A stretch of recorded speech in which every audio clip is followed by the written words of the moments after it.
ఓం శ్రీకృష్ణ పరబ్రహ్మణే నమః. శ్రీమద్భగవద్గీత ధ్యానశ్లోకः. పారాచర్యవచక్సరోజమమలం గీతార్థకందోత్కటం నానాఖ్యానకకేసరం హరికథా సంబోధనాబోధితం లోకే సజ్జన షట్పదైకైరకరకక పేపీయమానం ముదా భూయాద్భారత పంకజం కలిమల ప్రధ్వంసిన శ్రేయసే.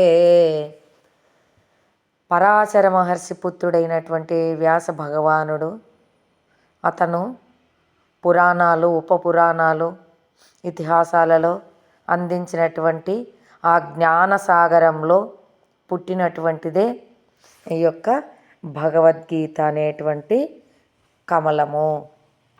ఈ యొక్క భగవద్గీత ఎంతో పరిమళిస్తూ ఉంటుంది.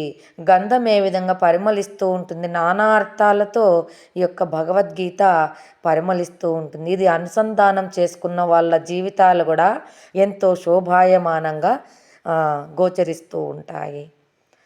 నానా రకాలుగా ఆఖ్యానాలు చేస్తూ, నానా రకాలుగా వీటిని కథలుగా, హరికథలుగా ఎంతోమంది గురువులు వాళ్ళ యొక్క అనుభవాలు, వాళ్ళ జ్ఞానాలు, ఏ ఇతిహాసాలు చదివారో, ఏ జ్ఞానాన్ని తెలుసుకున్నారో, రామాయణమా, భారతమా, భాగవతమా, అందులో ఉన్నటువంటి అంశాలన్నీ కూడా ఈ యొక్క భగవద్గీతలో ఉన్నాయి.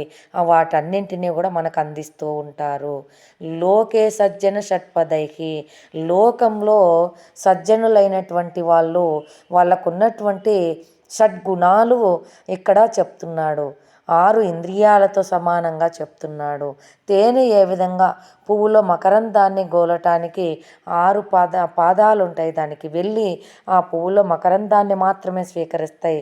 ఆ విధంగా సజ్జనులైనటువంటి వాళ్ళు ఎక్కడ జ్ఞానం ఉంటుందో, ఎక్కడ దైవకార్యం ఉంటుందో, ఎక్కడ మంచి ఇది ఉంటుందో అక్కడికి వచ్చి అందులో ఆ యొక్క జ్ఞానాన్ని, ఆ దివ్యమైనటువంటి రసాన్ని మాత్రమే గ్రోలుతారు.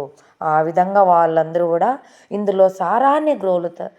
ఆ పువ్వులో తేనెని ఏ విధంగా స్వీకరిస్తుందో తేనెటీగ, ఆ విధంగా సజ్జనులైనటువంటి వాళ్ళు వారి యొక్క ఇదితో ఇందులో యొక్క రసాన్ని గ్రోలి వాళ్ళు నిరంతరము తృప్తి చెందుతూ ఎంతోమందికి తృప్తిని చేకూరుస్తూ ఉంటారు. ఈ భగవద్గీత అనేటువంటి కలువం పుష్పం ద్వారా ఇది చేకూర్చడం వల్ల కల్మషాలన్నింటినీ తొలగిస్తుంది.